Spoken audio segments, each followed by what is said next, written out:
हाय, hello, नमस्कार. माझ्या चॅनलवर तुमचं स्वागत आहे. माझ्या चॅनलचं नाव अंजली कलेक्शन आहे.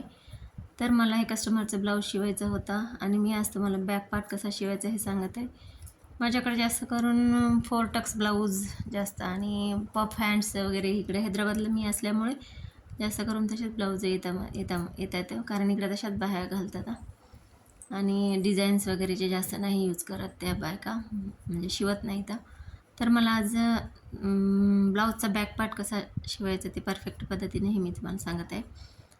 तर आपण फर्स्ट 1.5 इंचाची पट्टी एक कट करून घ्यायची आणि आपल्याला जेवढी लांबीला पाहिजे बॅक पार्ट जेवढा आहे लांबीला तेवढी ती पट्टी लांबीला कट करून घ्यायची आणि एका साईडनं असं फोल्ड मारायचं. आणि जास्त छोटी पट्टी नाही घ्यायची कारण का मग ब्लाऊज उचलते पाठीमागून. तर 1.5 इंचाची किंवा 1.25 इंचाची अशी पट्टी घ्यायची आणि फोल्ड करायची, एका साईडनं शिवून घ्यायची.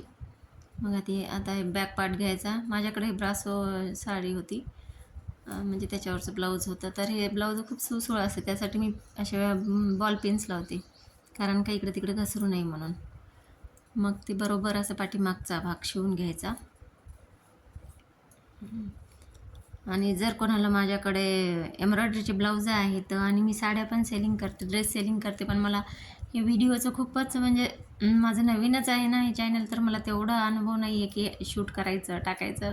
एवढी धांदल उडते ना, म्हणजे असे व्हिडिओ शूट करायचं एडिट करायचं. पण मला खूप मजा वाटते याच्यामध्ये, व्ह्यूज येवो अथवा न येवो, मला हे रोज व्हिडिओ टाकायला खूप आवडते आणि हळूहळू मी ब्लॉगिंग पण चालू करेल. पण मला ब्लाऊज एवढे कस्टमर येतात की माझ्याकडे टाईमच नसतो. पण तरी पण मी याच्यामध्ये कसं तरी शूट करून अपलोड करायचा प्रयत्न करते. कारण काय, मला वाटते मला जे येते ना ते दुसऱ्यांना पण यावं असं, म्हणजे शिकवा आपल्याला काय येते काय, त्याच्यामध्ये दुसऱ्यांना पण फायदा व्हावा थोडाफार. पण या ब्लाऊज मी माझं प्रोफेशन असं काही नाही आहे, पण मला आवड म्हणून शिवते. आणि एवढे ब्लाऊज कस्टमरचे येतात ना, म्हणजे आपल्याला टाईमच नसतो आणि पैसे पण त्याच्यामध्ये येऊ लागलं का आपल्याला इंटरेस्ट वाटतो त्या गोष्टीमध्ये. म्हणून मी रोज 2 तरी ब्लाऊज असे काढते. कमीत कमी 2 ब्लाऊज असतात माझे आणि एखाद्या साडीला फॉल. बस होऊन जाते आपलं घरच्या घरी बसल्या जागी काम करत करत, लेकरांना बघत बघत. हे काम आवडीचं झालेलं आहे माझं आता, म्हणून मी हे ब्लाऊज शिवण्याचं काम रोज करते. तर मग तुम्हाला हे बॅक पार्ट दाखवत आहे. तर राऊंड नेक असं बरोबर परफेक्ट शिवून घ्यायचं, जसं आपण गळा कट केलेला असतो त्याच पद्धतीने. आणि जे लायनिंग अस्तर असतं ना, त्याच आपण मार्किंग जशी केली आहे का त्याच पद्धतीने शिवून घ्यायचं. इकडं तिकडं झालं तर कमी जास्त होऊ शकते, परत फिटिंगला प्रॉब्लेम येऊ शकते. त्यामुळे जेवढी मार्जिन आपण दिलेली आहे त्याच्यावरूनच आपण व्यवस्थित शिवून घ्यायचं. तर मग पूर्ण हे ब्लाऊज असं आपण टिपा मारून घ्यायच्या साईडनं, म्हणजे फिक्स करून घ्यायचं ब्लाऊज, अस्तर आणि ब्लाऊज.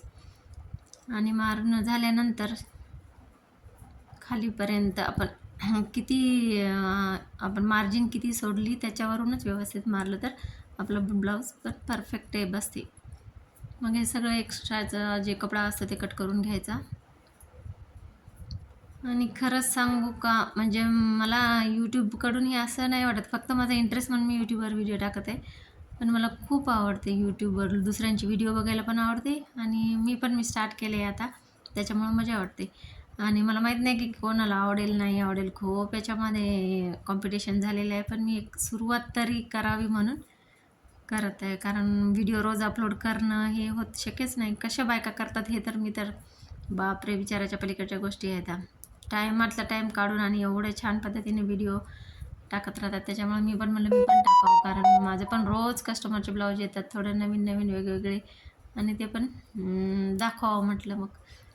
मग हे सगळं ब्लाऊज शिवून झाल्यानंतर पूर्ण व्यवस्थित हे असं कट करून एक्स्ट्राचा भाग घ्यायचा आणि आपल्याला अर्ध्या अर्ध्या इंचाचे जे आपल्या पाठीमागच्या भागाला टक्स दिलेले असतात ना, मग ते टक्स व्यवस्थित असे आपण जे मार्किंग केलेली आहे त्याच्यावरच थोडेसे कट्स मारून त्याच्यावरच व्यवस्थित असे 4 इंचाचे किंवा 3 इंच 3.5 इंचाचे असे हे टक्स दिलेले असतात, तर ते टक्स शिवून घ्यायचे.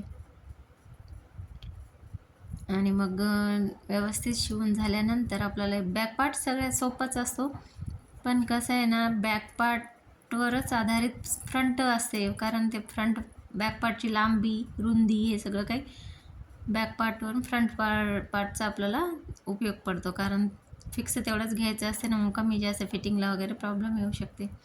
त्याच्यामुळे बॅक पार्ट व्यवस्थित आला का ब्लाऊज फ्रंटचं पण चांगलं येते. आणि हे ब्लाऊज 3 टक्सचं आहे.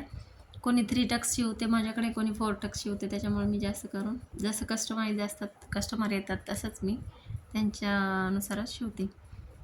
तर मग हे अगोदर असं शिवून घ्यायचं आणि 2 असं म्हणजे डबल त्याला हे करायचं, निघू नये म्हणून धागा रिवर्स टिप मारायची. तर मी इथे असं जेवढे आपण अर्ध्या इंचाचे टक्ससाठी सोडलेलं असतं ना, तेवढाच कपडा घेऊन टक्स मारून घ्यायचे. पाठीमागचे टक्स मारून घेतल्यानंतर आपल्याला पट्टी जोडायची आहे. आता पाठीमागील पट्टी. तर पाठीमागील पट्टीला काय होते बघा, आपलं समोरचा आणि पाठीमागचा भाग जोडल्यानंतर जे आपल्या साईडचा असं कपडा लोंबतो ना, साईडला निघतो थोडासा क्रॉस, त्या साईडला असं क्रॉस निघू नये म्हणून थोडं असं म्हणजे अर्धा इंच ना वर असं शिवायचं टक्सपासून बाजूला क्रॉसमध्ये.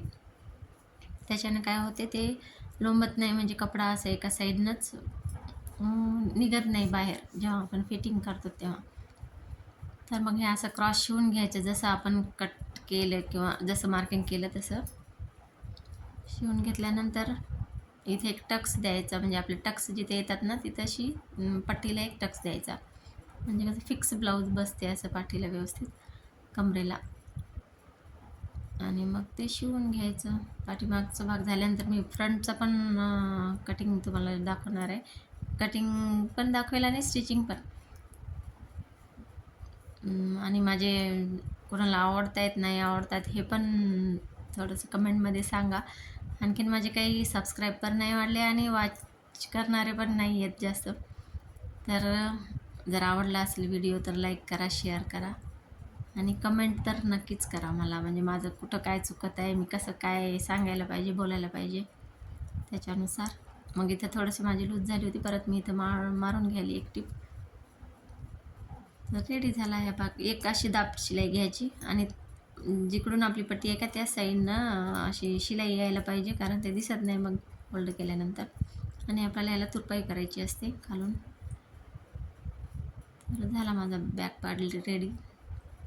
आणि ज्यांना एम्ब्रॉयडरीचे ब्लाऊज वगैरे पाहिजेत असतील त्यांनी मला खरंच व्हॉट्सअपवर माझ्या DM करा, मी नंबर पण देईन. Thanks for watching.